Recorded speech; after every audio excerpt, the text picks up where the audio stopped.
Hey you, welcome back to the Online Biz Ninja Podcast. Today, you're going to hear from Len Wright. This interview is pretty far out. He's a spiritual mystic and entrepreneur. He's learned how to reach maximum consciousness potential, which sounds pretty radical, but you got to hear this guy.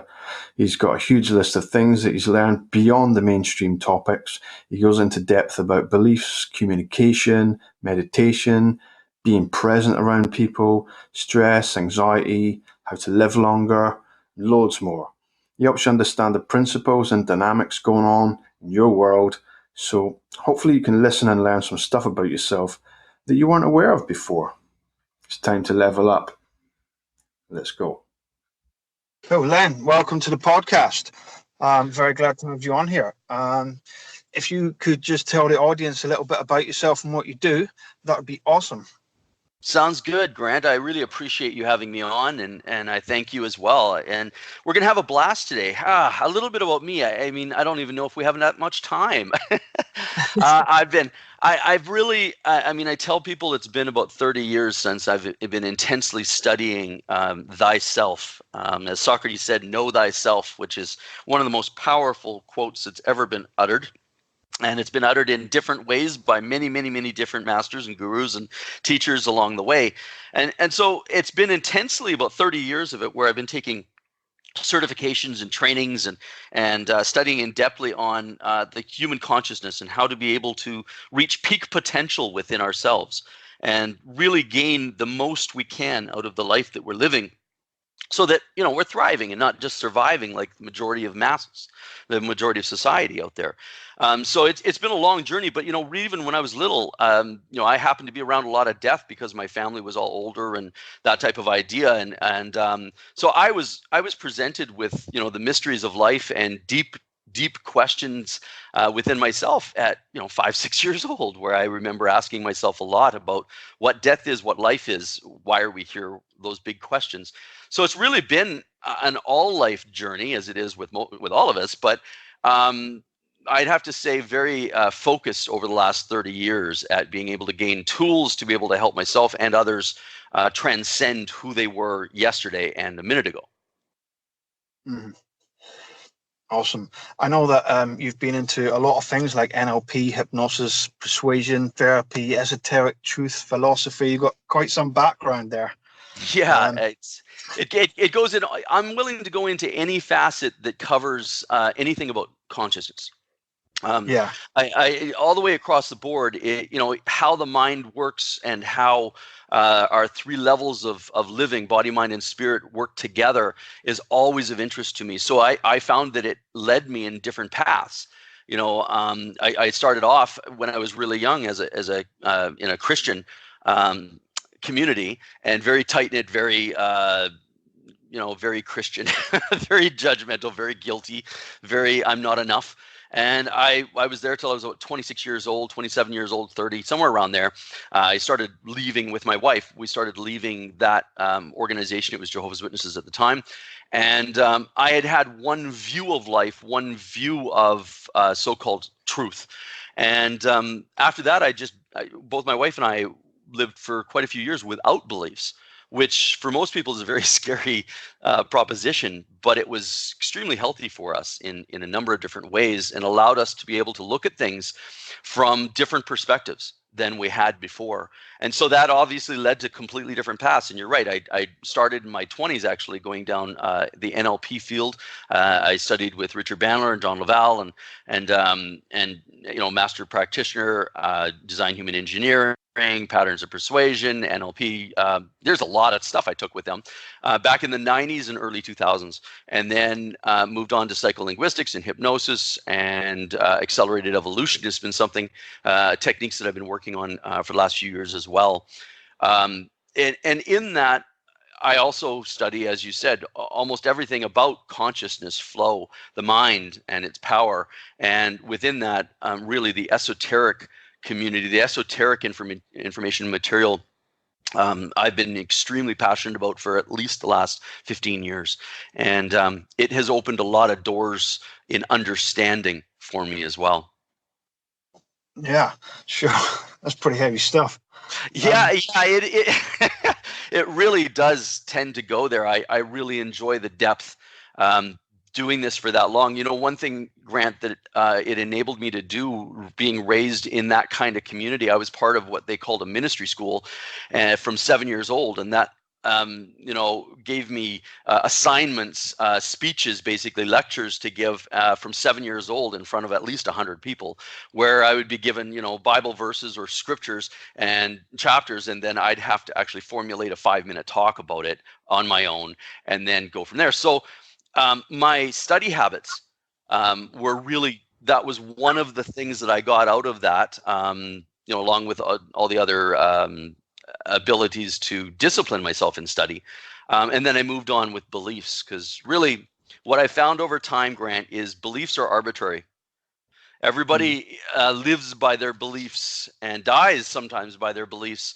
And the sad part is beliefs are really just made by experiences and perception of those experiences. And then we stamp that in as that's our reality. But it's just a belief. And through my past and through my life, my beliefs have changed numerous times. And I've realized that adaptability is what Charles Darwin was talking about, survival of the fittest. When he was asked what the fittest is, the answer he gave is those that are willing to adapt the fastest, those who were willing to change along with the impermanence of life are those that can actually survive the best. So really, if we're stuck on certain beliefs about ourselves, about the world, about others, we actually limit and stop our growth in that way. The idea is to become a walking question mark, as it were, and to be able to look at things and go, well, this is what I believe now, or that's what I used to believe, but I'm willing to be able to entertain new thoughts, new concepts at all times. Thus, like Bruce Lee, we become like water. We're fluid in our life rather than grasping on and holding on to certain things that we think are good for us. So how would that translate into, say, the business world, where people are trying to set goals and not trip themselves up and so on? Well, and it's a great question. I really appreciate you asking that, because I'm an entrepreneur myself. I think it's been about 5 businesses now that I've started from scratch, grown and sold, and all of different varying measures in different markets and that type of idea. And so, in my heart, I'm also an entrepreneur. So I get that question. It is absolutely the most valuable thing you can learn, because there's no difference between a relationship with a significant other and a relationship with your client, really. It all deals with integrity, honesty, the value you bring to it, and who you are through it. That matters the most. And with business, we tend to lose a lot of the ideas that are so useful in other parts of our life. You said, about getting, tripping ourselves up or getting in our own way. I think it was that you mentioned at the end of that, how we can stop doing that. The expectations that we set in business are ridiculous. I heard the other day, it's extremely valuable to our to our communication here, to our conversation, is that children, we all learn from repetition. That's even Tony Robbins of the world teach that is we learn by repetition over and over again. And when they actually look at a child learning a task, it takes approximately 10 to 15, they say about 14 repetitions for the child to actually learn something. And for the same type of task, for an adult, it takes over 200 repetitions to learn the same type of task on the same level.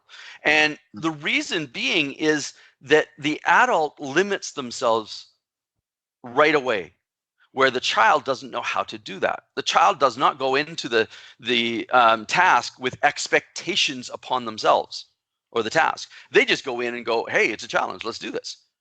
And they just have fun with it. Thus, they can learn faster. The adult goes into it and goes, okay, but I need to learn this in this amount of time, and I need to learn this. Joe learned it in this amount of time, blah, blah, blah. And am I even good enough to learn it? We bring all these other thoughts, these limitations in between us and whatever the task is. And since we're focusing on business, it's a business task. So, reaching out to that new prospect, as an example, The child doing it would be like, hey, I'm calling a friend. Maybe I'll make a new friend. It's very simple. It's very easy. The adult is, okay, I got to make sure I say all this stuff right. I don't want to mess up, which puts the idea of messing up right in front of us. Okay, and then goes on about how they have to over-prepare, they have to do this, they have to do, pardon me, it goes into a huge process that limits us right away. So, in our businesses, we've lost the ability to be childlike. We've made everything so bloody serious that we've taken the productivity down to a really low level, because we were just having a conversation just before we got on the podcast about right brain, left brain thinking. And the right brain is more that creative, intuitive. It's the guitarist that is doing the solo that isn't even looking at the guitar, it's just feeling it, and you can see their face morphing to the music in their body, and they're just a part of it. They're not separate from it. Okay, now that person is in right brain hemisphere thinking right away, and they're in flow because of it. As soon as they stop and think, hold on, is anybody out there thinking I'm dumb, or maybe I'll mess up the next note, or I hope I don't do this or that. Gee, is my fly down?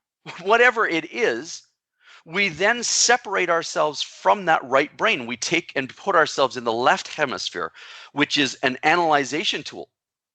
So then we start doubting, we start putting all this other information and data in between us and the task.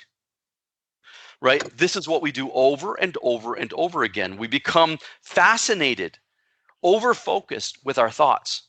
And they start leading us instead of us leading them. We're not present at our calls. We're not present with what we're doing. We're trying to do 5, 10, 15 different things at one time to be more quote unquote productive. But that all takes away from your real productivity because it puts you in your left brain. You cannot flow properly that way. I've dealt with UFC fighters, I've dealt with musicians, I've dealt with CEOs, I've dealt with actors. It doesn't really matter. It's the same processes. If you take something that you do absolutely phenomenally, it's easy for you, and you just get in that state of flow where it just flows and you're so good at it. You'll notice there's certain things that you're doing. Number one, you're not analyzing how you're doing it. You're just being it. You're flowing. You're present with it. Nothing else is coming in saying maybe you can't. So you're full right brain. If we did business by using our full right brains instead of our left hemispheres, be more childlike, be more playful, have more fun, it is absolutely a scientific fact, your productivity, which means at the end your profit, will go up. Just look at the thing. It's not that hard to really think about it. Who do you enjoy doing business with? Somebody who's stressed and chaotic, or somebody who's playful, light, and is completely focused on you, the customer? Yeah, right, sure. Right. Well, but why is it that we know that, then we go about our business the opposite way? We then there was a TEDx talk a couple years ago, and I had a friend that was actually going to do a talk, and this person spent over 100 hours getting ready for this talk. And the talk was only like a 20-minute talk. And they overcompensated so much that they spent a lot of their potential that could have been spent in much better ways getting prepared to please another. That's wasted potential. See, when you live your life to validate another, you give up your own power and value. People read that. People feel that. We communicate, Grant, on different levels than just our speech. Sure. This is the only analogy that comes up, or example that comes up. It's very powerful, but I'm looking for another analogy, and I can't come up with one. It's like when women share the same environment a lot, live together, or that type of idea, their cycles usually match up. And yet they don't ever go and figure that out. They don't put a date down, hey, okay, we're switching, we're syncing up here. They don't do that. They're not even aware of it. What then is communicating between the two beings, the two entities, the two bodies? Energetically, there's a connection, there's a communication going on telling them when to sync up. Well, that same type of communication is constantly going on with whatever we're doing and whoever we're doing it with. So in business, it's predominantly what's communicating for us. Our words and everything else comes secondary to who we are at the moment. And so if we're in a state of chaos, and if we're in a state of thinking about, a bill we have to pay for, or a conflict we've had, or this we want to create in our life, as we're with the other individual, they're going to feel that. They're going to feel that something's off, something's weird. They're not going to feel the same amount of respect, trust, all of that stuff. So, I'd love to say, hey, here's this easy button. I've got an easy button for sale. I'd love it more than anybody. I think I'd love to see that, but that's not what it's about. It's about actual daily, momentary to momentary practice about this material, so that when you're in this presence with this person, it's improved over the last that you were with a person. You're continually improving. You're continually looking for ways to hone yourself so that you can be more present, give more of yourself, and truly be of greater value. Mm-hmm. I agree with what you're saying. When I was doing the life coaching, there was topics surrounding subcommunication, how your body language is the most part of it, and then there's the tonality in your voice is then the next largest part of communication. Then only the words are a small part, like 7% or something.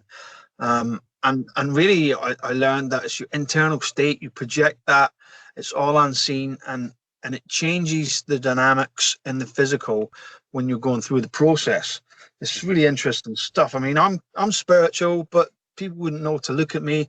They don't know I'm thinking about the interconnectedness of everything while I'm ordering my burger or whatever. There's processes that go on in my head that I think about, and I mull it over, and I develop a certain awareness, but it's quite hard to stay there, and it's quite easy for stress to come back to you, especially with the hustle bustle going on in life. Do you have any tips for people that could maybe help to center them and get them back to what they should be focusing on and what they should be doing with their intentions? Yeah, number one is meditation. I don't think there's anything else that could be more powerful for a person to take up the practice of daily meditation. Sure. I've been doing it now for 20 years, and there's never a day that I regret taking it up. It's like trying to drive a vehicle, and yet you've never learned how to drive that vehicle. Would you be a good driver? No, you don't know how to use the instrument properly. And so without actually spending time in that silence, in that stillness, that's where the solutions come. That's where the power is. The potential that I've spent my whole career, researching and finding that covenant, that Ark of Covenant, that holy grail within between our ears. It is to do with that meditation. It is to do with the silencing and the stillness. And once you do that enough, your world imitates that. It is only a reflection of your inside. So when you said the hustle and bustle outside, realize I don't have hustle and bustle in my life. I don't see that even. It's not in my life. It's not with the people I hang out with. It's not the people it's not in me. I don't adopt that in anything, because inside of myself, there is no hustle bustle. There's no grind, hustle. There's no nothing like that. So it doesn't show up in my life in the same way. Now, for other people I know, it's different. Their life is chaos. They're running, constantly catch up. But as I was saying before in our conversation before that we started, that's because they're doing it within. If they weren't doing it within, they could not see it in their outside world. That's what people are forgetting. And same as, when you were saying, you're ordering your burger and you're mulling these thoughts around. There's a scripture in the Bible, and actually it's in every holy book or every sacred book all the way along, said in different ways, but it says, by their fruit they shall be known. So you see, it's saying as you progress and as you grow, the level of your beingness, your presence around people will reflect the level of growth you're at. That's why masters like Buddha and Jesus and Krishna could walk among people and it would just be felt. I have a friend that years ago organized an event with the Dalai Lama and Richard Branson, some other people as well. And he said that it was weird because he wasn't a real spiritual person, but he says as soon as he walked into the room with the Dalai Lama, there was a calmness there. There was a presence of just more peace. That is the fruit that he is known by. You don't think Dalai Lama violence. You don't think that. Why? Because he is not that person. So as you grow, as you use these, practice these in your daily experiences, Grant, you get better at it. And as you get better at it, your inside world, your temple changes. It becomes more peaceful, more loving, more calm, and at ease and present in the moment. And as that happens, you can't help but project that as well. It's not something you're trying to do anymore. It's just something, it's your fruit. The apple tree does not have to choose between orange and apples because it's an apple tree. The fruit is going to be apples. So when a person comes and says, well, my business is going all over the place and I'm chaotic and I'm running, I can't remember this, I'm all over the place. It's not their business. It has nothing to do with their outside world. It has to do with everything of how they are organizing, how they're working through their day within themselves. What does this mean to them? If they're looking at an experience and all of a sudden, they have more stuff in their day, right? And they're looking at everything going, oh, I got to do this again, or oh, I got to catch up. What those ideas they're thinking about their moment creates their next moment. So if they're calling it chaotic, if they're thinking about it in a way that's like, geez, I can't catch up. Stuff is all over the place. How could stuff be balanced? How could stuff go flow if you're already writing the script saying it's going to be another way? Mm-hmm. We're continually writing our script by how we think of our moment now. If I'm right now in a moment where I'm allowing myself to get caught up in my imagination with something and I'm, having some sort of conflict with somebody in my head, okay, and I'm talking to them in my head, that's all imagination. Nothing's happening real. I'm the slave. I'm doing the bidding to my mind that's just bored in the moment. There's no control or discipline whatsoever there. So instead, I'm going through this. My body feels the conflict that I'm going through. So I'm creating acid in my body. I'm harming myself by doing this. And I continually do it. Do you think that from the next moment, it's going to come flow from that? Or do you think the next moment there's more love going to be in it? No, because we're not showing love to ourselves. We're hurting ourselves. So until we practice enough to where we see this and go, oh, no, hold on. I'm putting this idea, this thought down because this thought is hurting me. I'm going around regurgitating this scenario in my head that's not even really happening right now. I'm planning for something that's not happening right now. And I'm using my imagination to take me out, distract me from what's real, which is the present moment. And so sooner or later, the more you observe that about yourself, the more you see that, the more that you naturally can give it up, the more naturally you stop hurting yourself in those ways. And to reflect back to business again, oh my gosh, it's everywhere in business. The goals we place on ourselves, the goals we place on our business, are they playful? Are they fun? Or do they have such a serious nature that we get after ourselves if we don't reach them? Mm. Right? If that's the way that we set our goals, all they are punishments. There's no victory in that. Even if you reach the goal, you've hurt yourself along the way. That's not sustainable. That's called burnout or a heart attack later. Yeah. That's not really that. And that's what I mean is people are, especially in the personal development field, and when they're first getting going with this information for the first few years, they're constantly trying to make more of themselves, but they're doing it in a push nature, pushing themselves through, getting past this stuff, and there's no real understanding in it. And so as you grow and grow and grow, I remember being there, but that's not where my life was pleasant. I was constantly pulling myself or pushing myself through things instead of understanding that I was the barrier that now I'm trying to push myself through. if I actually backed up instead and went, hold on here, why do I have angst about this supposedly awesome goal I'm working towards? Why am I placing so much importance on this thing? Because the more importance you place on it, the more expectation you have. What is expectation? Expectation is an amount of energy placed at something that could go wrong. Mm-hmm. What do you think you're going to bring about? It's not peace. So, if there's nothing wrong with goals and, pardon me, that type of idea, but it's how we're placing them. Mm-hmm. My greatest thing is we've been taught what to think all through growing up. It's the wrong way. It's the wrong process, the wrong method. The method for how the greatest historical legends that ever lived through time, all the American presidents, or most of them anyhow, most of our great inventors, musicians, all of those types of things that, artists, they all believed in a more mystical way of becoming a question mark, so that they couldn't place undue unnecessary pressure on themselves, which would limit themselves.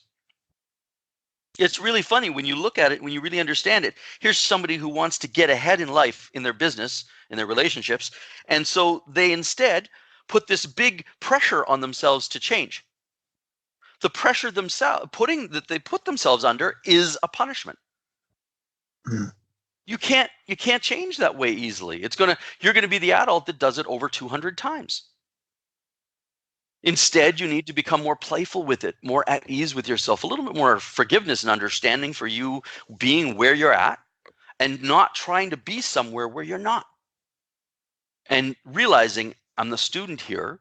Obviously, I'm stressing out. So if I'm stressing out, I'm having to see my world in a way that's creating stress. So how is that? Not necessarily what. I'm doing this, I'm doing that, but how? How are you thinking about it? How are you showing up for that next moment? How are you red carpeting the next moment? Are you in a state of chaos, frustration, and then moving from that state into a new call or a new meeting or a new relationship of some kind or doing taxes or whatever? You have to understand then that frustration state, that energy that's in there and the chemicals that are released in your body will then have a part of the next thing you do. It taints it, it paints it, it tattoos the next experience that you have.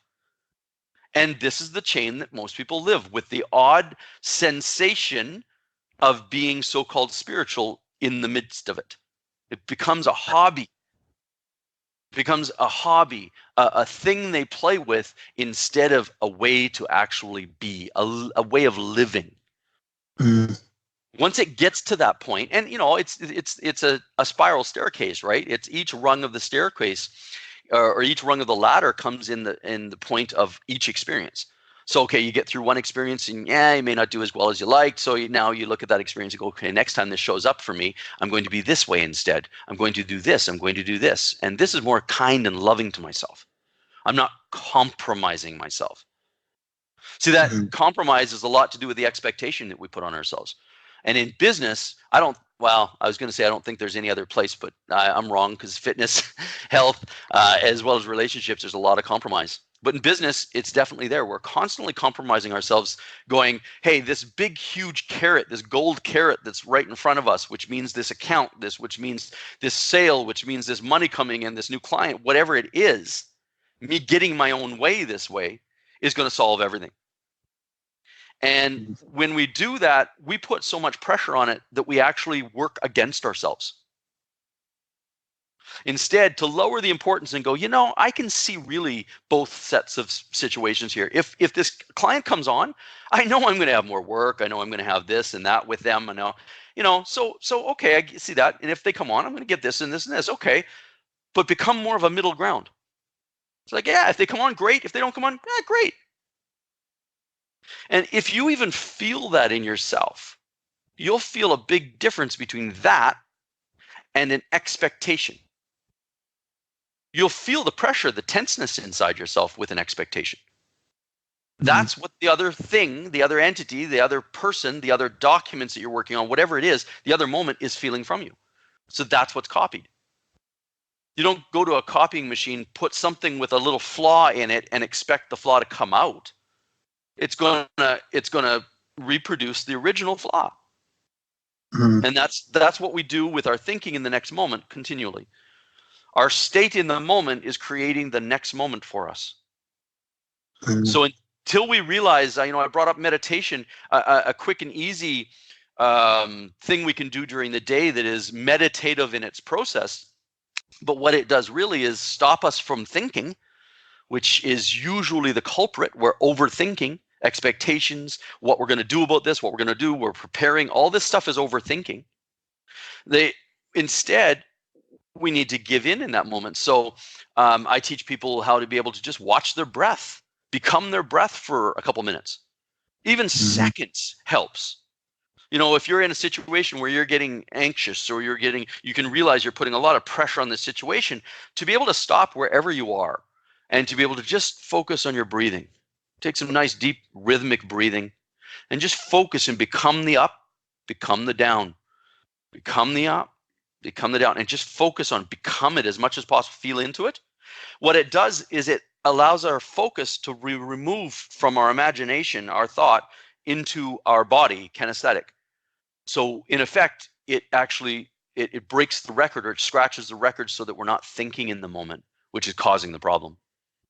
Yeah, so if I find myself in a state of expectancy, I do try to get back into appreciation mode. Yes. Yeah. And that, I think I learned that from Tony Robbins, which I thought was really valuable. And before you were talking about your brain is either saving you or destroying you. Mm-hmm. Mm-hmm. You mentioned that in another podcast that I listened to, and it was interesting because I always had the question of how much choice I actually had to affect my reality and how much is being done for me. And you kind of answered that question I've had for years when you were talking about that. Could you expand a little bit? Because I think it's quite related, because, when you're talking earlier about people getting into an alkaline state or an acidic state, it kind of ties it together nicely, I think. Well, yeah, I mean, what we're talking about really is that, but like there's multiple levels of being at one time.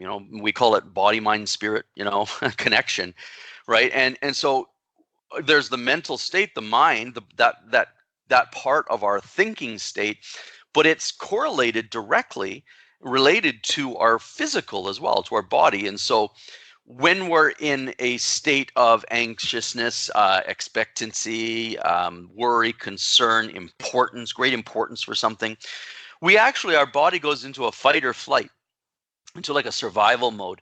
And so in our body, different acids are secreted, whether they may be cortisone, they may be cortisol, I should say, or they may be, different types of acids that eat away. Thus we get acid reflux. Our stomach gets all burning and gross at times. All of those things, we get tense, our muscles tighten up, we lose the ability to think properly. We don't have the same amount of possibilities related to us because of the fact that we are looking for something to attack us. We're getting ready to respond to an attack. And if you take an example of a fighter, okay, a fighter that goes in nervous, or a fighter that goes in anxious to fight, or fearful, will be a less productive fighter than one who is in flow, because they won't be able to react as fast. That's why Bruce Lee, when you looked at him in his fights, he was relaxed. He was like water. And there's a reason for it, is because then he could respond much faster. He could be much more productive. And this is really what it's all about. That alkaline and acid state that we create in our bodies really is that savior or destroyer. It's that heaven or hell that all holy books talk about on a physical level.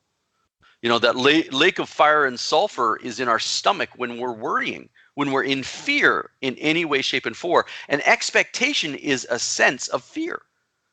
Because as soon as you think about it not working out to your expectation, what happens? You get fearful. Mm-hmm. Right? So it's tied to fear. So the more that we distance ourselves from anything that's fearful and moving towards anything that is so-called love for ourselves. How can we be more loving to ourselves? It creates a state inside of ourselves, not only on mental and spiritual, but also on a physical level of alkalinity. If the alkalinity scale above 7.2, there's no disease that can actually exist at that level of humanity, of human being. If that level of human being, if they are eating and mentally and everything about them is more of peace, they become more alkaline. And it's scientifically known, medically known, that you can't even have a disease. Cancer dies immediately at 7.2 and above. It doesn't exist there. So when I said earlier about the thoughts actually hurting you, they do. If you are actually thinking thoughts of limitation for who you are, limitation on what you can actually produce in this world and who you are, you're actually then subsequently secreting acids that it eats your body away. I mean, what does acid do to meat? Right? Yeah. We're meat. Our whole body is meat. When we secrete acids continually day after day after day after day after day, we end up with more wrinkles. We end up with higher aging. We look older. Everything about us looks like the meat that's been doused in acid for years. And that's exactly what is happening. See, to be able to think peacefully and positive, people think that it's a Pollyanna type situation, like a hobby where, oh, you think positive. Yeah, it'll think positive. No, that's garbage. It's not about that at all. It's actually about being your own savior within, and on a scientific and medical basis, you're actually lengthening your life. Mm-hmm. You're actually feeding yourself chemicals that heal. When you hug a person that you love, or that you think a lot of, you care for, even a pet. Okay, when you do that and you spend time over 15 or 17 seconds, I can't remember if either way, but if you do that for a little bit of an extended period of time that way, oxytocin is released in your body, and oxytocin is known as the happy drug. It's a natural secretion in your body, and that oxytocin goes through, and at those times when you're feeling grateful for something, there's over 1,600 different chemicals released in your body that go along with making you feel good. They heal certain organs.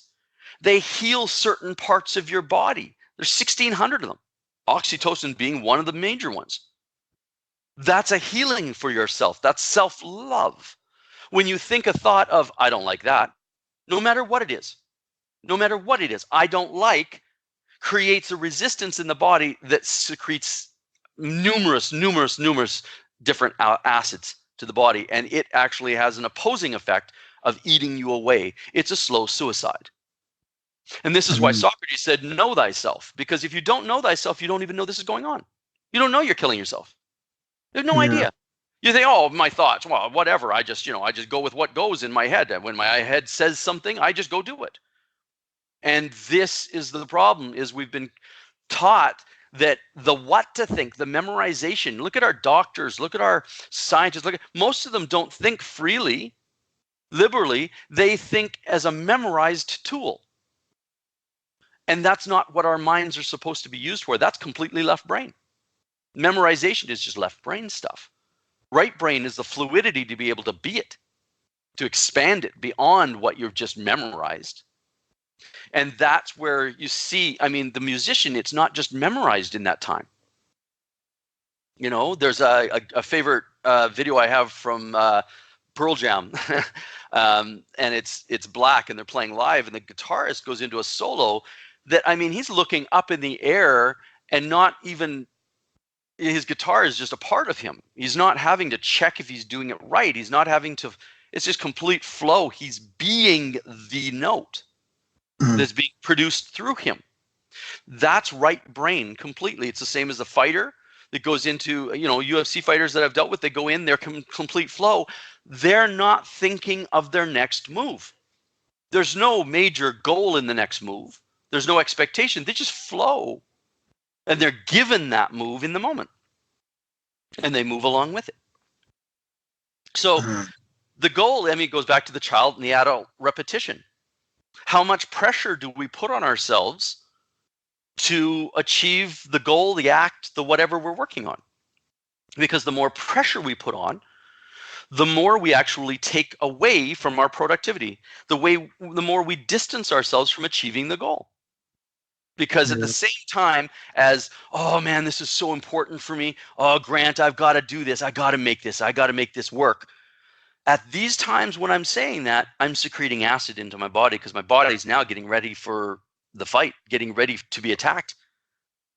Right? So now I'm actually making my muscles stiffer. I'm making the process of thinking actually becomes harder.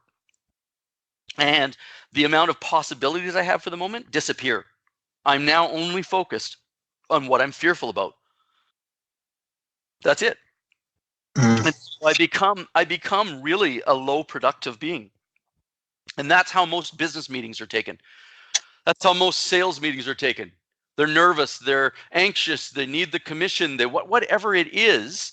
They just had a fight with their spouse or their significant other or another client or a conflict, or they just, heard they paid so much taxes, whatever it is. Then they move into the next thing and they wonder why that blew up too. Then they have this belief that, oh, that's just business. It's just a challenge. It's just hard. It's just this. No, it's just you painting the next situation over and over again because they haven't figured out first things first. It's all about prioritization, Grant. If you put breathing under getting a task done in your business, you'd die. If it came second or third, I have to put that first. Otherwise, I can't do anything else. We haven't been taught it's the same exact thing with our thinking. If we do not have our thinking straight about the situation that we're going into, if it's not aligned with it, why are we going into the moment? We don't understand ourselves. We don't know ourselves at all in that moment. We're moving in and expecting the situation to take care of us. Thus, we've just vowed to be the slave through it again. We instead are meant to be able to work through, to look at this information and to actually use our life as a science laboratory. Non-biased, I want it this way, I want it that way. Because in reality, Grant, when you look at your past, when I look at mine, let's use me, there's so many mistakes I've made. So many times where I thought I knew what was best for me. And when I got it or when I didn't get it, I found out later, no, that wasn't the best move for me. So over time, you grow in wisdom for yourself, realizing I may not know what's best for me in the moment. So maybe I'm going to allow the moment and the participation with the moment to be able to choose. But all I'm going to do is I'm going to be in the highest regard I can be in, the highest state.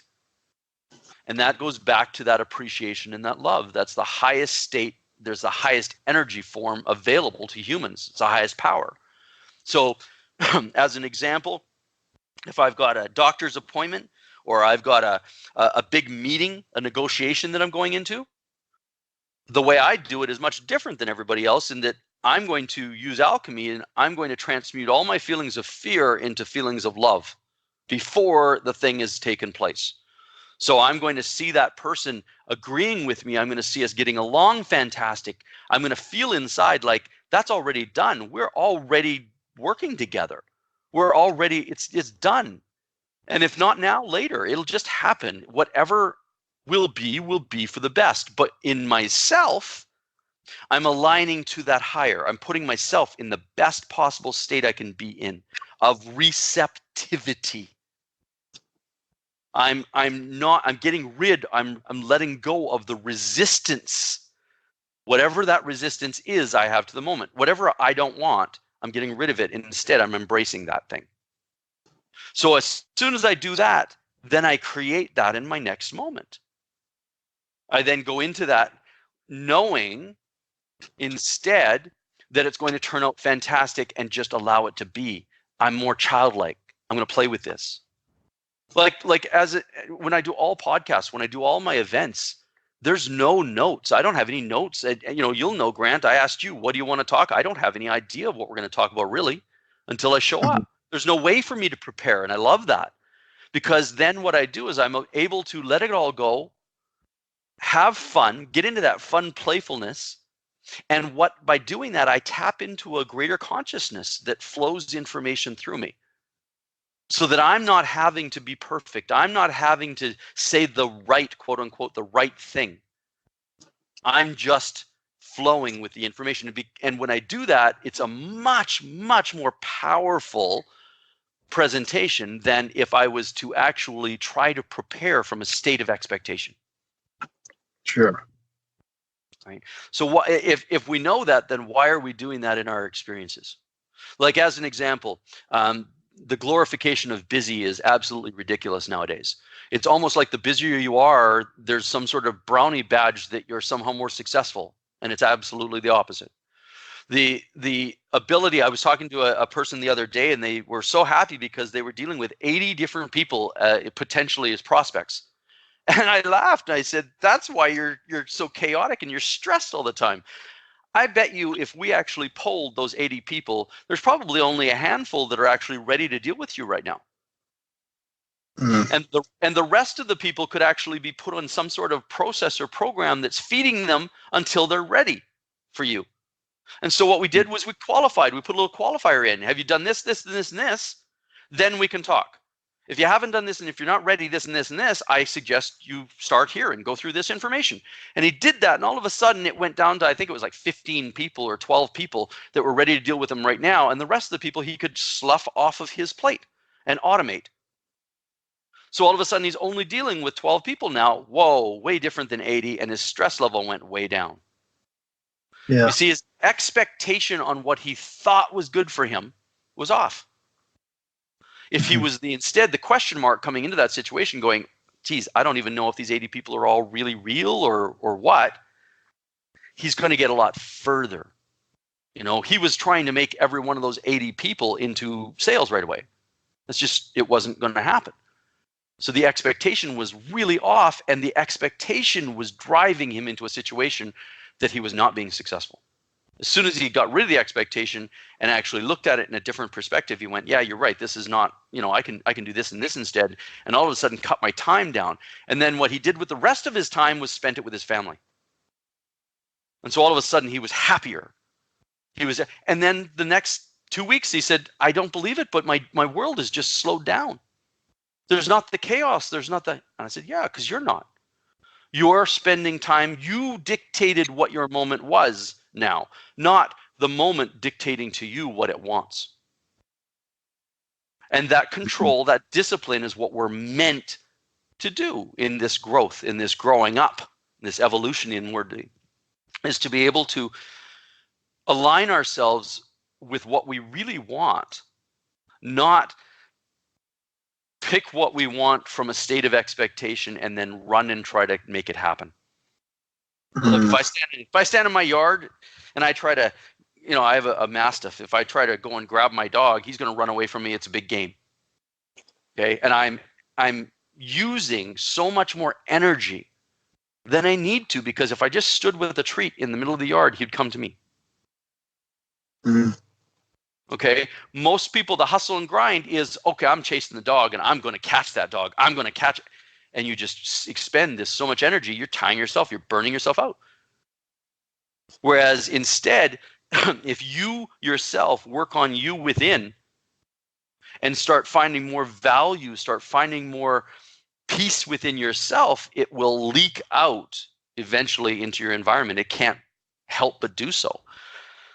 You see, the idea behind it is that the chaos is there and you have to match it. So that's what happens. That's the belief. That's what happens. Whereas in my world, my belief is there's no chaos there unless I create it. Instead, what's there is the present moment, which is still and silent. So I enter into that. I do my meditation. I set myself up daily where I'm like, you know, I see my own value. I'm not going to allow somebody to be able to come into my world and shake it with their expectations of me. I'm not looking for my validation in another person. I'm not looking for acceptance in that way, so I don't have to live up to theirs. I'm looking for value, my value in this. And so, you know, if somebody's like, hurry up, go do this. This is the big thing. You need to do it. I'm like, no, I'm out. I don't need that in my life. So you see, I don't tolerate the chaos, so the chaos doesn't happen in my life. The fact is, most business people, they don't only tolerate it, they invite it by thinking that that's by how they're going to be successful. That's their evidence that they're actually working. Is that they're tired at the end of the day, they're beat, they're just wore out, and they can't ever get it done. Look at how good I'm doing. And the whole way they're doing that, they're tearing their insides up. They're creating a situation that cannot be sustainable. Has to break down. Right? The sustainable is I'm not chaotic. I'm at peace, and then I enter into my moment, so my moment becomes of peace. And I'm not going to tolerate it to be shaken around. I don't form my moment, I don't allow my moment to form me.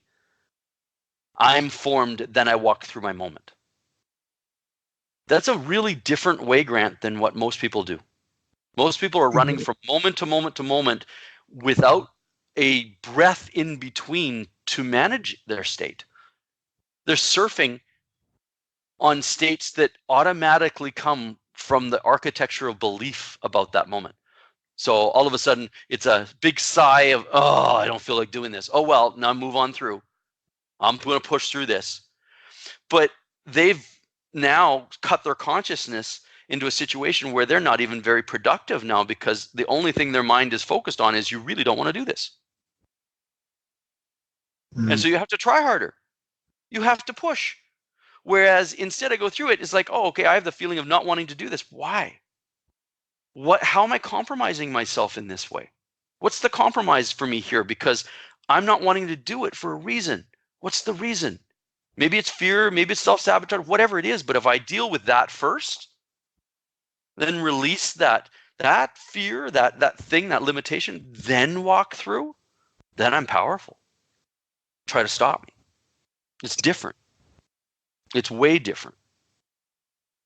And if we did that, we would be enjoying our businesses and we'd be having a lot more success. It's the situations that we're creating for ourselves that we then complain about later. Grant, it's like this badge of honor these days with entrepreneurs. If you're not breaking your back, if you're not like almost on the verge of a heart attack, well, you mustn't be doing very well. And yet, it's absolutely the opposite. It shows the ignorance that they have about themselves. And if you don't understand that the cart before the horse makes it really hard to run, then all that ends up happening is you just keep beating the horse to run faster past the cart. And it's a comedy of errors. Only the errors are unfortunate because they end you up in a hospital or in under 6 feet. Whether that's through heart attack and burnout and stress and high blood pressure, or whether it's acid decay inside your body from that, or whether it's suicide, which on the entrepreneurial level, in internet marketing, especially, which is something I've been involved in a long time. I have a lot of friends in it and stuff. I mean, they don't talk about their lows because they feel it takes away from their personality that they've created, their brand. And so there's a lot of suicide in that. And it's unfortunate because really, think about it this way, Grant, they're missing the treasure by grabbing, the cap off the bottle. They think that's so wonderful. And if they had dug deeper, they would have found gold. It's the ability to know thyself first. Do you understand how you work? Do you understand what tweaks you and how to be able to get around that? Do you understand what state you're entering that moment in? Are you present to yourself enough where you're now catching yourself before you fall, not after? Are you making headway in those ways? That's your first thing here. That's why we're here. Then these baubles of what we do with our time, our potential, how we make our so-called living or loving, that's the extra, because that grant is the stuff we rent. we have to give it up someday, or it'll rot, or the new Lamborghini rusts or loses its value over time. Or when you die, it goes to somebody else. You just used it during this time period. But the person that got that more than likely gave themselves up to be able to get that thing that they now have to give up. Do you see how that is the reason why they're unfulfilled in down deep in their soul? Because they've chosen the lesser.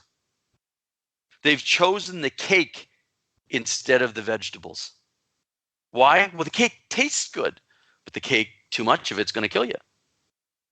That's okay. I'll just keep eating it and I'll keep running faster. It doesn't work that way. You have to learn to value yourself first, to understand, to know thyself first, and then practice that through your business experiences, through your relationship experiences. Then life becomes different. But taking the other way around, where I'm an entrepreneur and I'm into mind stuff and growth and personal development. And I go to a seminar once in a while, and I read a book every once in a while, but I just got through a conflict, and my life is chaos, and I'm not really successful the way I want to be. And those are just reflective of where you're not shining your light properly. It's not about getting after yourself. It's about looking and going, that outside is happening because inside is happening. Start looking at the cause instead of the effects. You cannot change the effects by focusing on the effects. You have to go to the cause, alter the cause. Then once the cause is altered, the effect has to be altered as well, because it's reflective in nature. And that's how a mystic lives their life, in that they will first, inside themselves, become what they want to see. Then they walk through their world seeing it because they already were it. It's different. The world is a mirror. Yes. That is, Eastern philosophy calls it a reflecting pond, right? And there's many, many different ways to be able to explain that. But yes, the outside is just a reflection. People are looking and trying to change and work with the outside constantly. And they can't do it that way. You can't grow that way properly. It limits you right away. The reason is because you're dealing with Maya. You're dealing with sand through your hand. It's like building the most beautiful sandcastle exactly where you know that the tide's going to come in and wash it all away, and you got to build it all over again. How much of your life potential would you put into rebuilding over and over again this sandcastle in the same spot? The wisdom tells you, hold on, I need to find a new spot to build so that the water isn't going to wash it away every time. That's within. That's your temple within. That's why when you're rubbing on the sides of your eyes, on the sides of your head, right behind your eyes, that's why that's called a temple. Because that's where your focus is meant to be first, as your only priority. Then after that, everything else flows. There's a scripture, again, it's through all holy books, all guidebooks of self-illumination. But in the Bible, it says, seek the kingdom first and all else will be added to you. The kingdom is that temple within. It's the inner kingdom. So if that is your main focus, that's what you're here for. Everything else is secondary. Your learning about yourself becomes first priority all the time. Hierarchy. Then everything else flows because you're going to be aligned with it first. Where's my thinking with this? Not just rushing into it, trying to get it done. Where am I at with this? Before you walk into your household, if you have a family or significant other, before you walk in there, where am I at? Am I clouded? Am I clouded with something that happened through my day? Am I bringing this into this new experience? Where am I at right now? Where am I at right now? Oh, I need to breathe because I'm finding I'm getting tense about this situation. I'm in my head again. So I just need to do some breathing. I need to meditate a little bit, refocus, rebalance, recenter myself, then move on. And by doing that, practicing it over and over and over again, it becomes a way of life where that's a natural thing. You check yourself You check yourself before you wreck yourself. I mean, it's true. We're now just running and wrecking ourselves constantly because we have no clue as to what we're going in to the next situation, the next conversation by being. And we don't realize the power that hides behind that. You go into the next moment stressful, the next moment can't be peace. It can't. There's no way it can. It just can't. It has to reflect what you are back to you.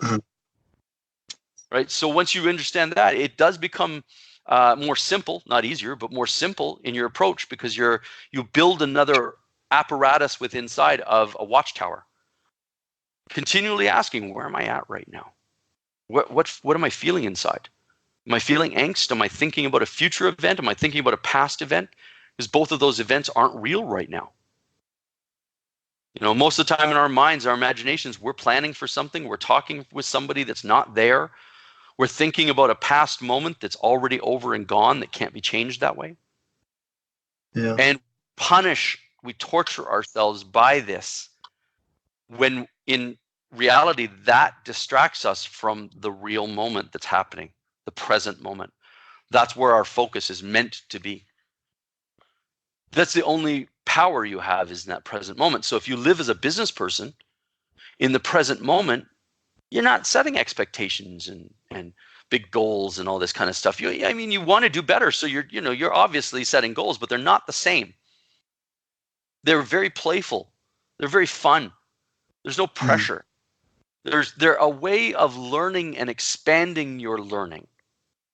They're not a measuring tool of value. See, and that's the difference. For most people, it's a measuring tool of their success, a measuring tool of their value in this world.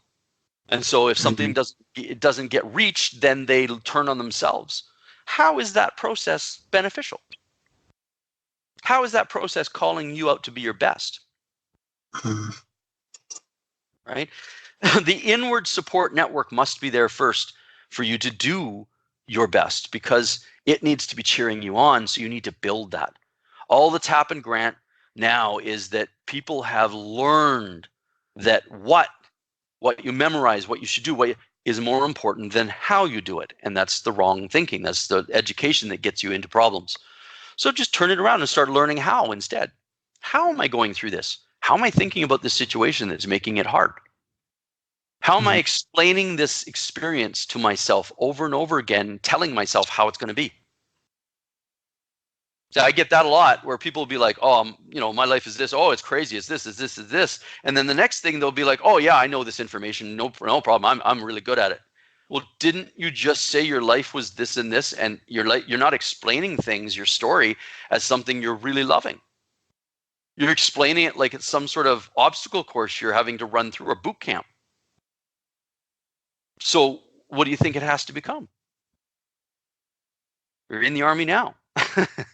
It has to be the boot camp.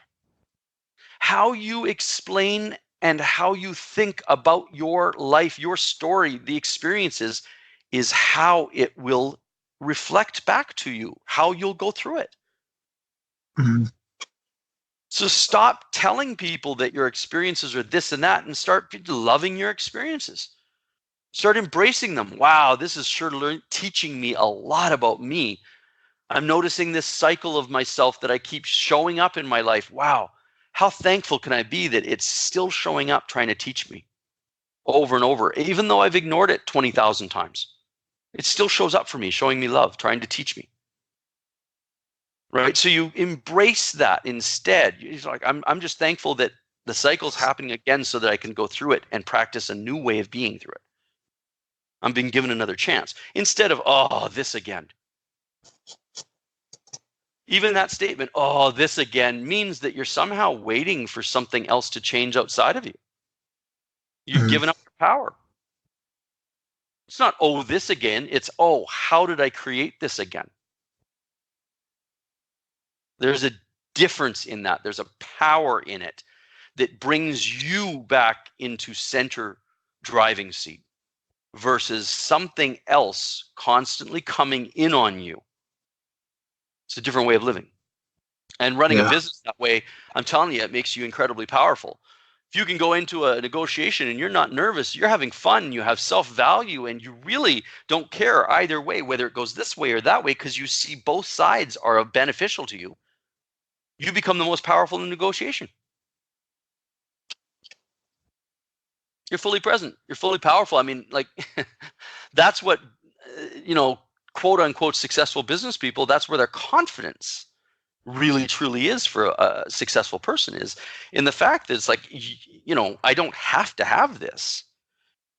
Be cool. But if I don't have it, I know something else is going to come along even better. Instantly, there's no need. There's no attachment to have. How can you be swayed by the other party?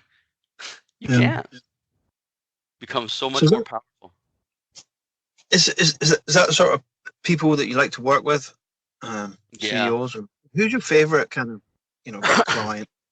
It's funny because it really is about the person. I've seen the same traits in a CEO as I've seen in a professional, a famous musician, as an example, or an actor. Right? Like it's pretty much the same. It's the actual physical act is different. A UFC fighter, as an example, they're fighting versus a musician, right? Or a CEO, their actions are different, but the way that they think about the actions are almost identical. Right. It's all given the same. So really what I look for and what I enjoy working with are people that are willing and brave, because they've got to be able to, we touched on Charles Darwin, the survival of the fittest is the most adaptable, most fluid to the situation. That's being willing and brave to be able to embrace something new, to be able to look at what you're doing and go, you know what? I really don't have a clue. I don't have a clue about this because I keep doing it. So I need to actually learn about myself here. I need to unbiasedly look at this as a science laboratory experiment and really figure myself out. Like, why is it that I search for validation? Why is it that I search for acceptance, recognition? Why is it that I need that from the other? Why is it that I want this, need this? These are the ways that we utilize business, we utilize relationships, we utilize fitness or our health. All these ways are just ways to figure ourselves out. That's all they're meant for.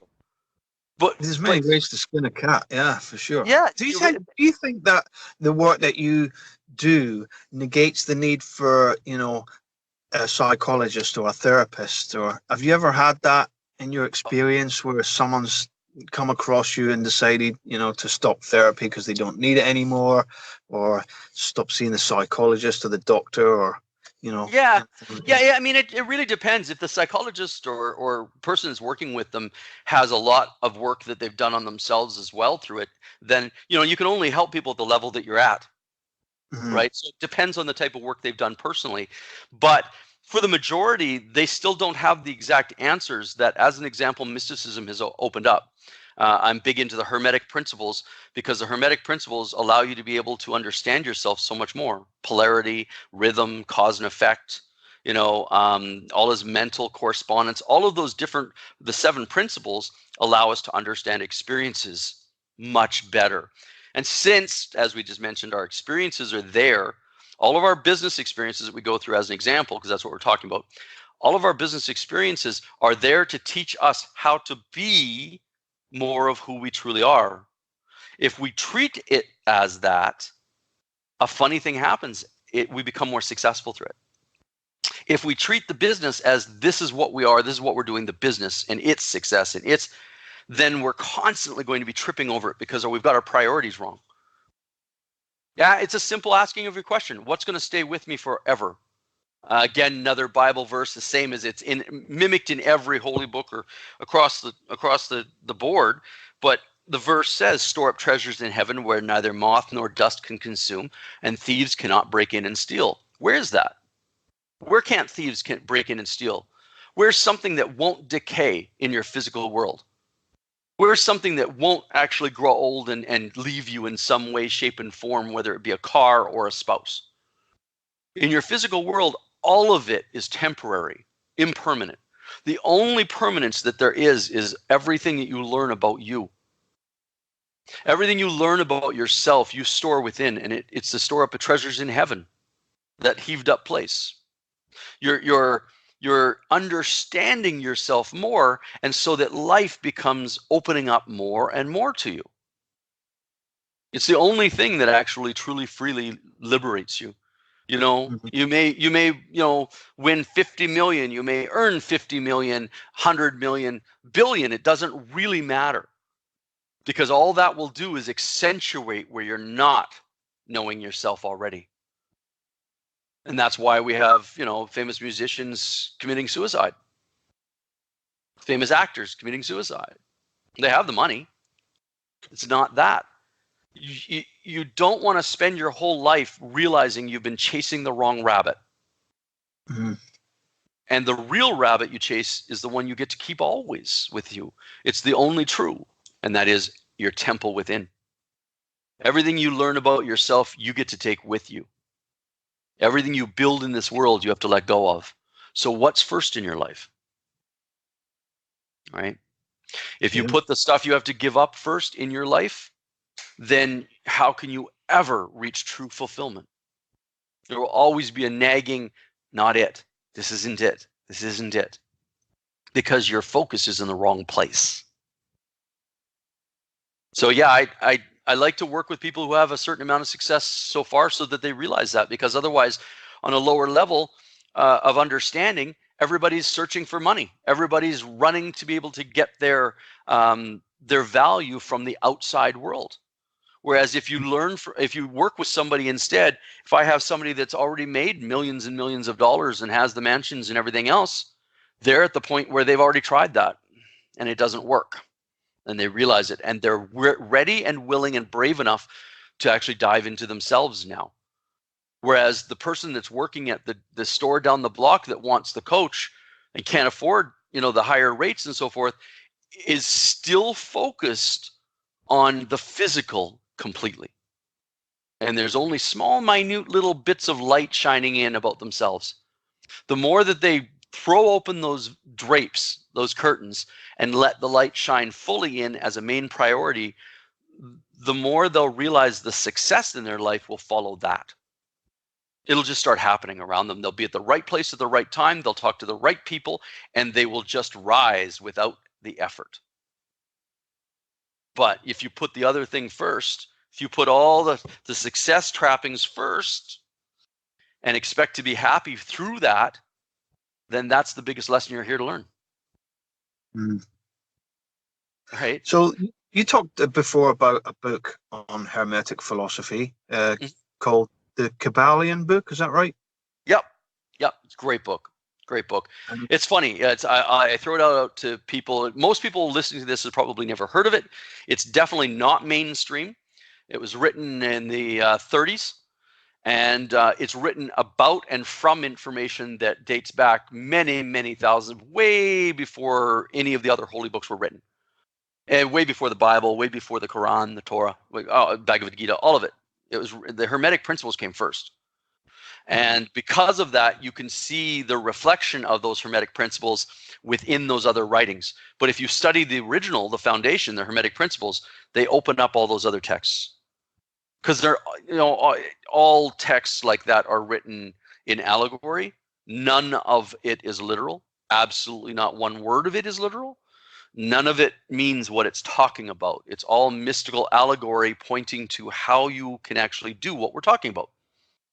How to be able to raise yourself up. I mean, even in the Bible, there's so much. But how many times did that Master Jesus say, take no thought? Take no thought of tomorrow. Take no thought of your past. Take no thought. Isn't that what I've kind of been talking about this whole time? Yeah. Yep. It's all the same thing. It's unfortunately, we get in our way thinking we know it. We're doing the same thing in our lives. And because of that, we miss what we're supposed to see. Mm-hmm. If you think you already know it, you're not going to be looking for it, are you? And that's the problem, is we need to become better students, children that are having a blast learning, not trying to get anywhere. And the funny thing is when we do that, then we get a lot further than if we were really, really trying. It's water. It's a fluid. You open up, you get rid of resistance when you do that. The resistance is holding everything back. So when you start understanding yourself at a deeper level like that, and you start practicing where every experience, somebody gets upset at you in your life, anywhere. It could be on the bus stop, it could be at work, it could be at home, whatever. Instead of reacting, you look at it as a place of that person owns their behavior. That's an opinion they have of me. It's not my opinion of me. And you start practicing that. See, even in business, one of the things I get my clients to do is to pretend to become inside themselves that representation of that master, whether it's Buddha, Krishna, Jesus, whatever that is, whatever their guru is, whatever that quote unquote intelligence God that is. What would that intelligence act like? How would that intelligence do business? How would it sell? How would it greet a new client or customer? How would it market? See, if we're putting ourselves and our growth, our evolution in front of absolutely everything, we're paving it on a better level.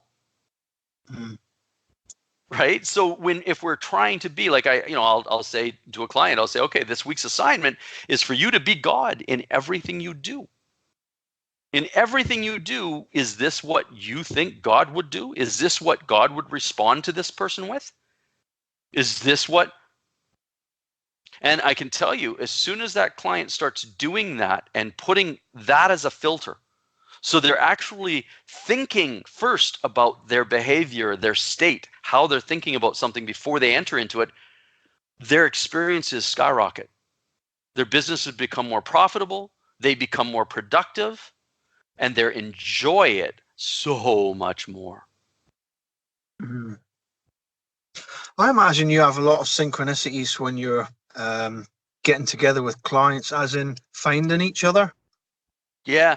Well, and it's really weird because I don't do a lot of marketing, right? Like, if you look at my site, it's not a real marketing site in that way. I have content on it and I tell about myself a bit, but it's not real marketing. And so, yeah, I do my work a lot more. I become and I work and I live this.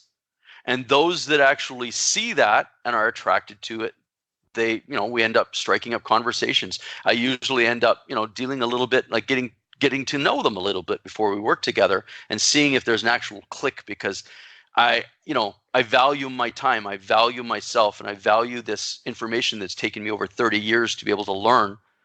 So I want them to value it just as much. It means they show up on time, they show up ready to work and willing to be able to be adaptable and to be able to accept new understandings to work within. And that's where most people really, hang their hat up and say, oh, I thought I was, but I'm not. It's because of the fact that in their own life, they're not really willing to not respond in like to the person that's in conflict with them.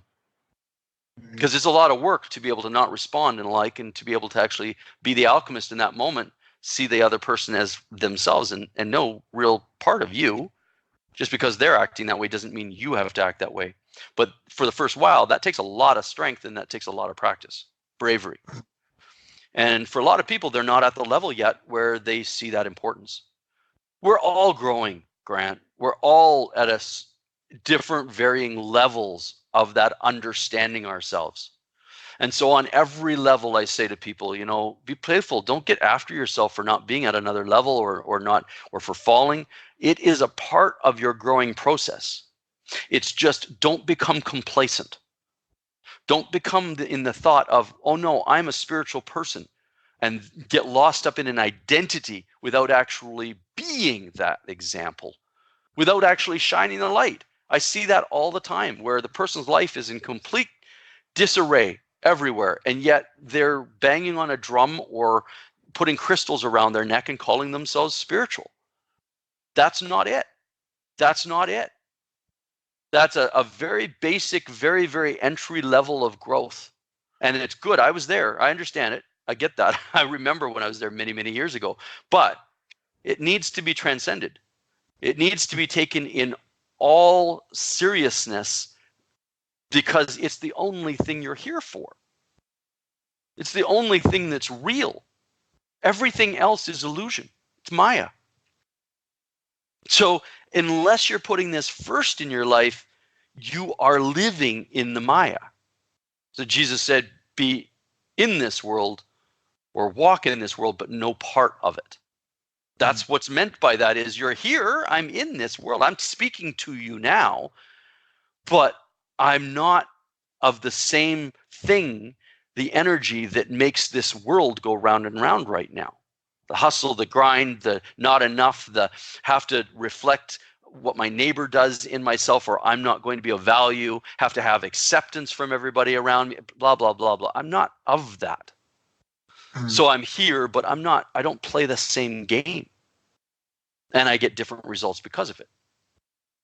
You know, if you look at every mystic all the way through, I mean, mystics down the road, I mean, like everyone from Leonardo da Vinci, Benjamin Franklin, Thomas Jefferson, Spinoza, Bruno, Beethoven, Mozart. I mean, I just go on and on and on and on. Voltaire, just everybody that you look at, that their quotes are always around being used. The high majority of those were all mystics. And this is the information they studied. It's on the American dollar bill. The symbols are everywhere for mysticism. It is the power that has created the world that we lived in, but it is 100% definitely not mainstream because of the fact that it requires you to be accountable. It's your kingdom that you're building, and you're the savior. Nobody else is coming in and saving you. You're it. So if you're not saving yourself, that's the level of spirituality, that's the level of value and love for yourself you have. You're willing to douse yourself in acid just because the urge tells you to do so. I have a question. Okay. When I'm in the right headspace, and I'm reminding myself again that we kind of come here on holiday or whatever to experience this, to expand and grow.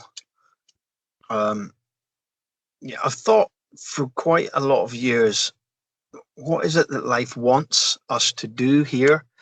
And looking at life at a fundamental level, in reality, it does seem to want to expand and grow. And I feel that we are here to learn and perhaps have fun, but predominantly to expand into newness. Does that kind of make sense to 100%, you? 100%. It's one question you can figure that out with is, name one person on record ever in history, one person only, that never had any challenges in their life. You won't find it.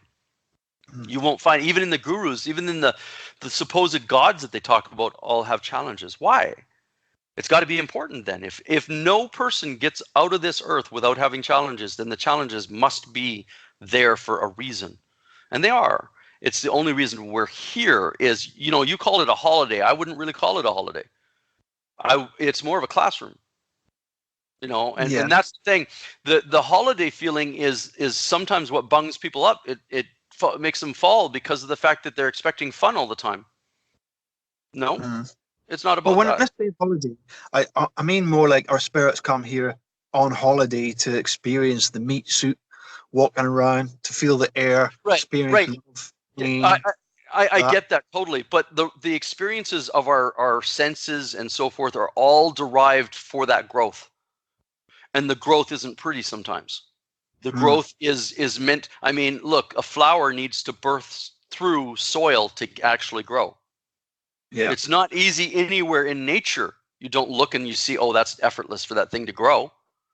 It takes actually working through things to be able to grow, like pushing through and evolving. That's what evolve is. It's to do with resistance and allowing, right? So we're meant to be able to learn about ourselves, because the more that we learn about ourselves, every great scientist is in the past, every great mystic has believed this in the past, that it's correspondence. As above, so below, so above as below.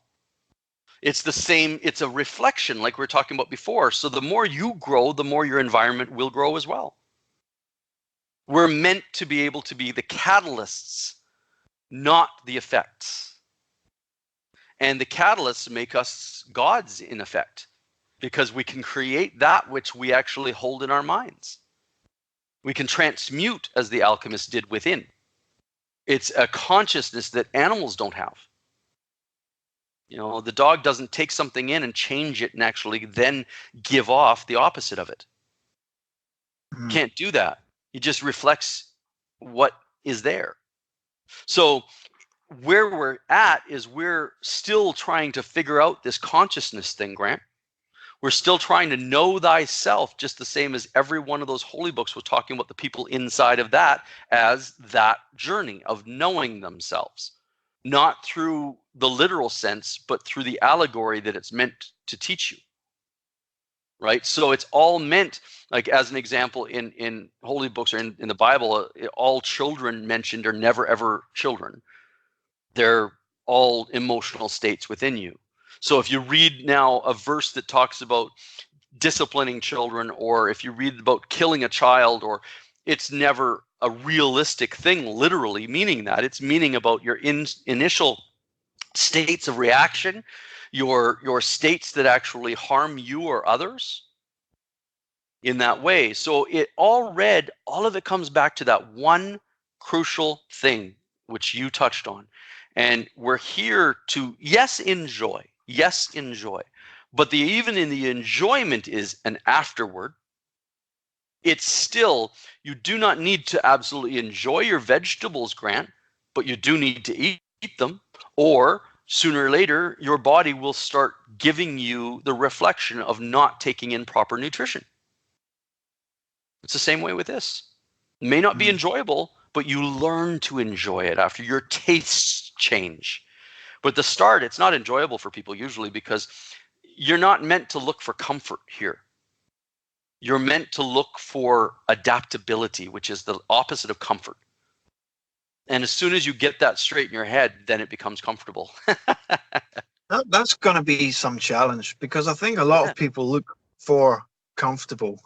Yeah, that's what everybody's looking for, and they're on the wrong track. I don't know about you, but like your biggest lessons that you've learned in life, were they comfortable? No. Yeah, no, they're not. That's why if you're looking for comfort all the time, you're actually looking to bypass the value of why you're even here. Well, I guess I must be kind of on track then, because I like to embrace change. Yeah.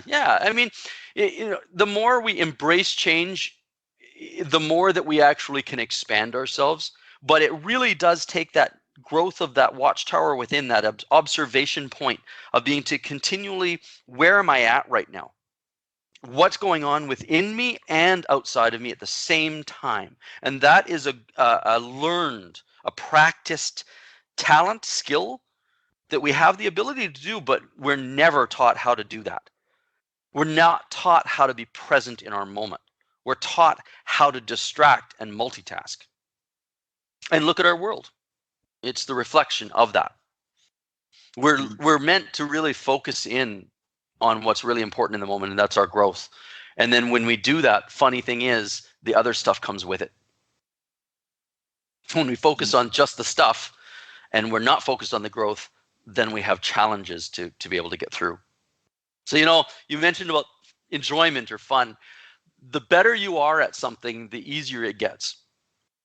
So the knowledge of thyself, the more that we institute it as a way of being, not something we do, but it's a way of being, then the more naturally it becomes a part of what we are and how we go through situations.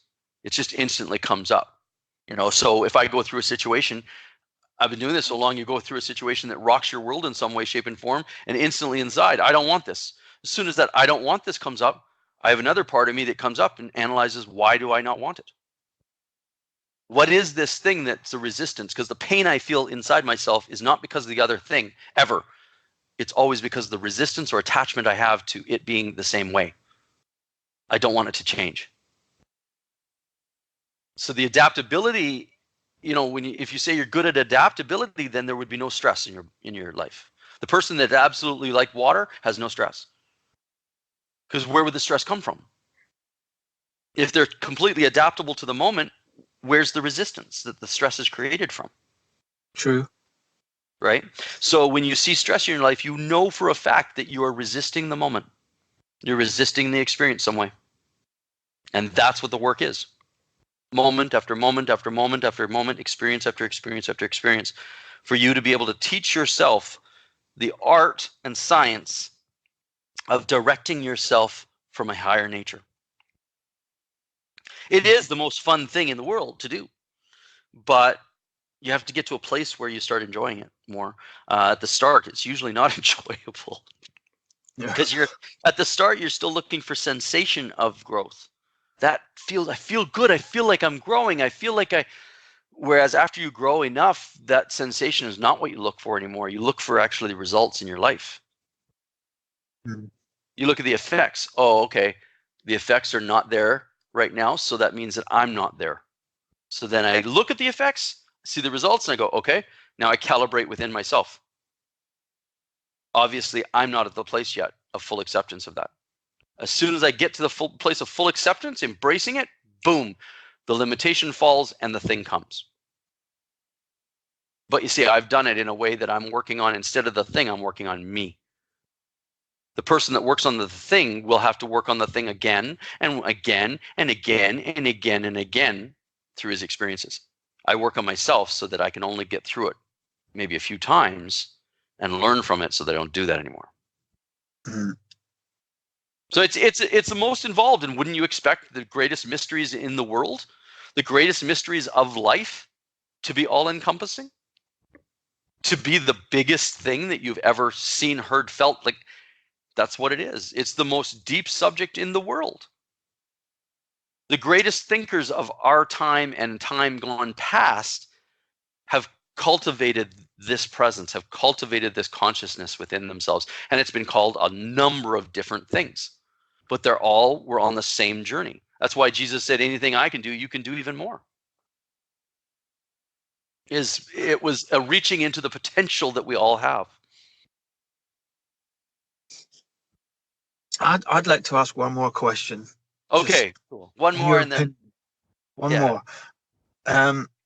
While I was going through my work years ago, thinking about beliefs, thoughts, emotions, actions, I kind of formalized that the secret of life, in my opinion, is intention. And so I'd like to ask what you think, in your opinion, is the secret of life. Learning. That's it. Just learning. It's learning how to learn to love ourselves, learning to fully accept ourselves, learning to accept ourselves without the need for change.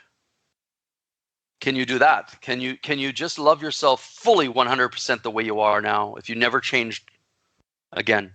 We're always wanting from ourselves the same way as we're wanting from every one of our experiences and everybody in our life. We realize it all comes from stemming from ourselves first. What we want from another, we're really wanting from ourselves.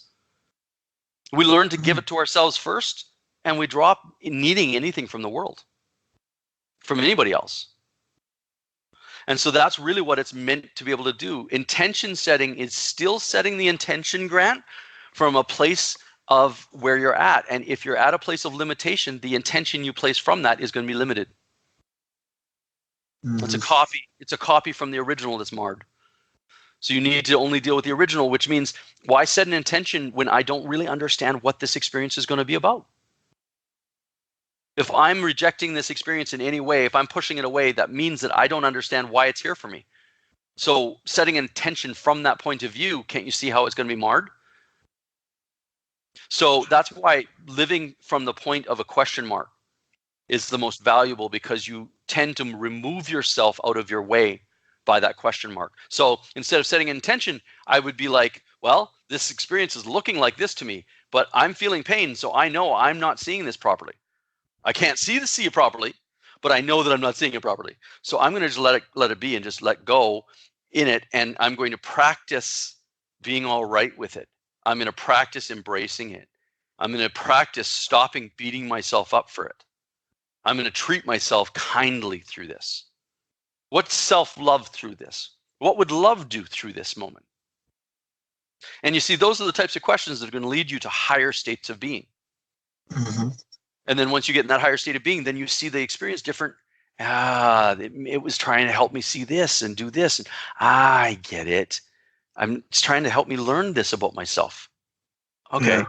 Then we can let it go. And then that experience has allowed us to be able to chip away or to lighten some of the darkness within us. And that's why we're here. It's the only mechanism or playboard that can facilitate growth. You have to have an experience that challenges you. You have to surmount or transcend the experience within yourself first, then walk through the experience transcended and letting go of it. The only way that can happen is in a classroom like Earth, where we have 7 billion people all bumping into each other with individual purposes, all thinking they know what life is. Mm-hmm. And all lost trying to find themselves through the experiences with each other. It's brilliant. It's brilliant.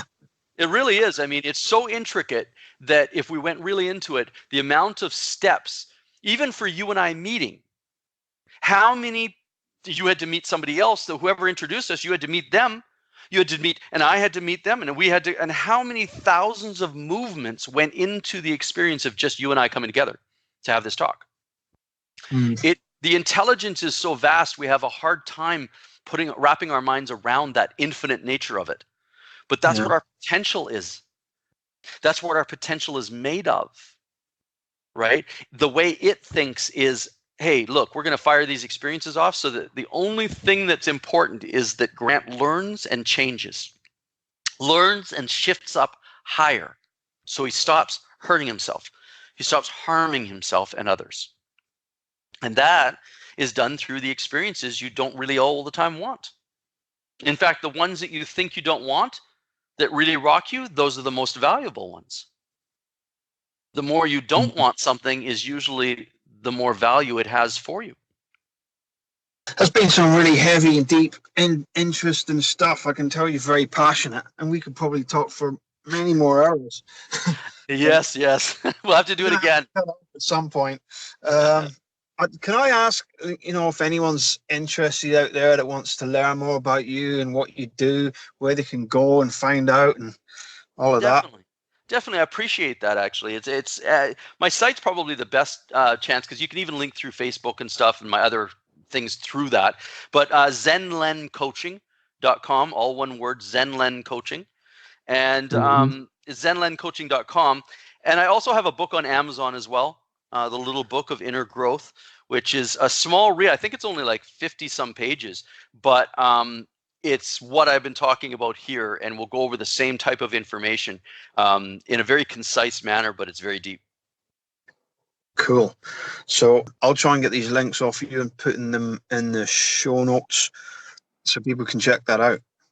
That's awesome, man. I've really enjoyed this. This has been a great conversation. Me too, man. It's been great. Yeah, awesome. Like I said, I'd love to do this again whenever, and just tap me again on the shoulder and let me know when this is going to be released as well. No worries, man. I definitely will do that. All right, Len Wright, everybody. See you, Len. Peace, brother. Bye. Cheers. Just to recap, Len's site is zenlencoaching.com, and if you go on there, there is a free course, and you can find out how you can change in 3 days. And the book that we talked about, Hermetic Philosophy, the Kabbalion book, it's on Amazon. Again, I'll put all the links on the show notes for your convenience, so go and check that out. Okay, this is the end of this episode. And if you found great value, please do rate and review on the platform where you listen to your podcasts, iTunes, Spotify, wherever.